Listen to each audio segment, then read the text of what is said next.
Hi అండి. నమస్తే. Welcome to our channel Shivajyothi hub. ఈరోజు నుండి మనకు కార్తీక మాసం అనేది మొదలవుతుంది కదండీ! సో, మన ఛానల్‌లో కార్తీక మాసం ప్రతి ఒక్క రోజు ఎలాగా అనేది మనం తెలుసుకోవాలి, ఏవేవైతే మనం చేయాల్సి ఉంటుంది అనే వాటి గురించైతే మనం ఈ ఛానల్‌లో తెలుసుకోబోతున్నామండి. కార్తీక మా కార్తీక మాసంకి ఎన్నో విశేషాలనేది ఉండడం జరిగి ఉంది. అదందరికీ తెలిసిన విషయమే కదండీ! సో, అయితే మనం ఈ కార్తీక పురాణం అనేది ఈ 30 రోజులు ఒక్కొక్క రోజు అనేది ఒక్కొక్కటిగా మనం తెలుసుకోబోతున్నామండి. వాటి యొక్క ప్రాముఖ్యత ఏంటి? కార్తీక పురాణం యొక్క ప్రాముఖ్యత ఏంటి? దానికి శివుడికి ఎంత ఇష్టం? ఏంటి? అనే దాని గురించి ఈ మన ఛానల్‌లో అనేది క్లియర్‌గా తెలుసుకోబోతున్నామండి. ఈరోజు కార్తీక మాసం మొదటి రోజు కాబట్టి ఈరోజు మనం కార్తీక మాసంలో మొదటి అధ్యాయం అనేది స్టార్ట్ చేస్తున్నామండి. ఈ కార్తీక పురాణం గురించి మనం స్టార్ట్ చేసే ముందు కొంచెం ఎందుకు ఇది స్టార్ట్ అయింది అనేది కూడా మనం ఇక్కడ తెలుసుకోబోతున్నామండి. ఒకసారి మీ నుంచి కూడా ఇది వింటే చాలా మంచిదండి. అలాగే చదివినా కూడా చాలా మంచిది. ఇప్పుడు చదవడానికి టైం అనేది కొంతమందికి ఉంటుంది, కొంతమందికి ఉండదు కాబట్టి ఈ విన్నా కూడా చాలా మంచిదండి. ఒకసారి వినండి. ఈ స్టోరీ ఏంటి? ఎలా స్టార్ట్ అయింది? ఎవరికి చెప్పారు? ఈ కార్తీక పురాణం యొక్క మహత్యంని ఎవరు తెలియజేశారు? అది మన వరకు రీచ్ అవ్వడానికి ఏ ప్రాసెస్ ద్వారా మనకి ఇది తెలిసింది అనే దాని గురించి కూడా మనం తెలుసుకోబోతున్నామండి ఈ ఛానల్‌లో. అండ్ ఈ వీడియోలో అనేది ఫస్ట్ ఈ మహత్యం గురించి అనేది స్టార్ట్ చేస్తున్నానండి. మీకు కన ఈ వీడియోలో మనకున్న కంటెంట్ కానీ నచ్చినట్లయితే లైక్ అండ్ సబ్స్క్రైబ్ చేసుకోండి. ఇప్పుడైతే కార్తీక పురాణం యొక్క 1వ అధ్యాయాన్ని స్టార్ట్ చేస్తున్నానండి. ఫస్ట్ ఎవరికి చెప్పారు అనేది మనం ఇక్కడ తెలుసుకుందామండి. పూర్వం నైమిషారణ్యమునకు సూత మహర్షిలాగా అక్కడికి వచ్చిన ఆయనను శౌనకాది మునులు అడుగుతున్నారండి. ఏమడుగుతున్నారు? ఆయన ఏం చెప్పారు అనేది కూడా మనం నెక్స్ట్ స్టోరీలోనే తెలుసుకోబోతున్నామండి. ఈ స్టోరీ అనేది మీరు విన్నట్లయితే చాలా మంచిదండి. చదివితే ఇంకా మంచిది.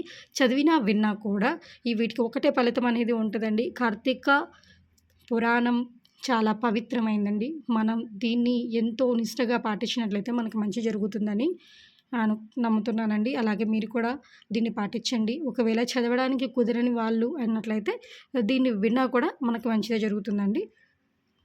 సో, ఇప్పుడు మనం కథలకంటే వెళ్ళిపోతున్నామండి. ఈ పూర్వం నైమిషారణ్యమునకి సూత మహర్షి అనే అతను వచ్చినప్పుడు ఆయనని శౌనకాది మునులు సత్కరించి సంతుష్టిని చేసి కైవల్యదాయకము అయిన కార్తీక మాస మహత్యమును వినిపించి మమ్ములను ధన్యులను చేయమని కోరారు.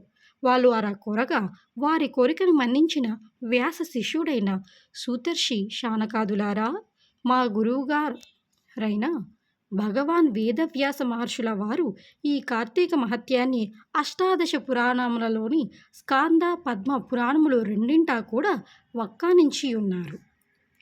ఋషిరాజైన శ్రీ వశిష్ఠుల వారిచే రాజర్షి అయిన జనకునకు స్కాంద పురాణములలోనూ హేలా విలాస బాలా మణి అయిన సత్యభామకు లీలామానుష విగ్రహుడైన శ్రీకృష్ణ పరమాత్మచే పద్మ పురాణములలోనూ ఈ కార్తీక మహత్యము సవిస్తరముగా చెప్పబడినది. చూడండి, హేలా విలాస బాలామణి అయిన అంటే సత్యభామకు కూడా లీలామానుష విగ్రహుడైన శ్రీకృష్ణ పరమాత్మచే పద్మపురాణంలో కూడా ఈ కార్తీక మహత్యం అనేది చెప్పబడి ఉందంట అండి.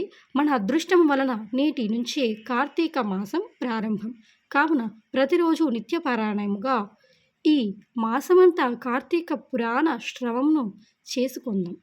ముందుగా స్కాంద పురాణములోని వశిష్ఠ ప్రోక్తమైన కార్తీక మహత్యాన్ని వినిపిస్తాను వినండి అంటూ చెప్పసాగాడు. మీకు అర్థమవుతుంది కదండి. ఇది ఎన్నెంతో ఎలా చెప్పాలి అంటే ఎంతో పవిత్రమైన దీని గురించి ఇక్కడ మనం తెలుసుకోబోతున్నామండి. అంటే ఈ సత్యభామ లీలామానుష విగ్రహుడైన అనగా శ్రీకృష్ణ పరమాత్మను కూడా ఈ పద్మ పురాణములలో అనేది కూడా ఈ పురాణంలో కూడా ఈ కార్తీక మహత్యం గురించి చెప్పడం జరిగిందండి.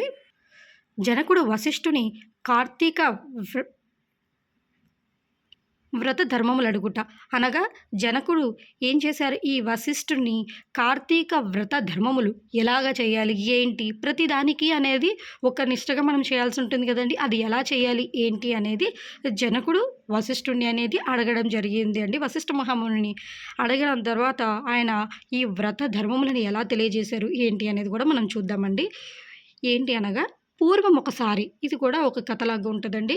పూర్వం ఒకసారి ఏమైంది అంటే, ఈ పూర్వం ఒకసారి సిద్ధాశ్రమములలో జరుగుతున్న యాగానికి అవసరమైన ద్రవ్యార్థి అయిన వశిష్ఠ మహర్షి జనక మహారాజు ఇంటికి వెళ్ళాడు. సో, ఈ సిద్ధాశ్రమంలో జరిగే ఒక యాగానికి ఈ కొన్ని మనకి అవసరం ఉంటాయి కదండీ! వాటి కోసం జనక మహారాజు ఇంటికి ఈ వశిష్ఠ మహర్షి అనేది వెళ్ళడం జరిగింది. జనకునిచే యుక్త మర్యాదలు అందుకొని తను వచ్చిన విషయాన్ని ప్రస్తావించాడు. అందుకు జనకుడు ఆనందముగా అంగీకరించి, "హే బ్రహ్మర్షి! మీ యాగానికెంత ద్రవ్యం కావాలన్నా నిరభ్యంతరంగా ఇస్తాను. కానీ సర్వ పాపహరమైన ధర్మ సూక్ష్మాన్ని నాకు తెలియజేయండి. సో, మీకు ఎంత కావాలంటే అవన్నీ నేను ఇస్తానండి. కానీ ఈ సర్వ పాపములను మనుషులన్నాక ఏదో ఒక విషయంలో ఈ పాపం అనేది ఖచ్చితంగా చేసే ఉంటారండి ఖచ్చితంగా. సో, ఈ పాపాలనేది ఎలా పోతాయి? ఏంటి? వీటికి ఎంతో కష్టపడి చేయకుండా చిన్న చిన్నగా ఏం చేస్తే ధర్మ సూక్ష్మాన్ని అంటే చిన్నగా చేస్తూ కూడా ఈ కర్మల నుంచి మనం బయటపడడానికి, ఈ పాపాల నుంచి బయటపడడానికి ఒక చిన్న మార్గం మాకు తెలియజేయండి" అనగా ఆయన అడుగుతున్నాడండి జనక మహర్షి. సంవత్సరములలోని సంవత్సరములలోని సర్వమాసముల కంటెను కార్తీక మాసం అత్యంత మహిమాన్వితమైనది అంటే ఎంతో ప్రసిద్ధి, ఎంతో మహిమ గలది. తద్గతాచరణము సమస్త ధర్మాల కన్నా శ్రేష్టతరమైనదని చెబుతూ ఉంటారు కదా! సో, ఆయన చెప్తున్నారండి సంవత్సరంలో అన్ని మాసాల కంటే కూడా కార్తీక మాసము మహిమ మహిమాహిమాన మహిమాన్వితమైనది. అంటే మహిమ గలది. ఎంతో మహిమ గలది కదా! ఈ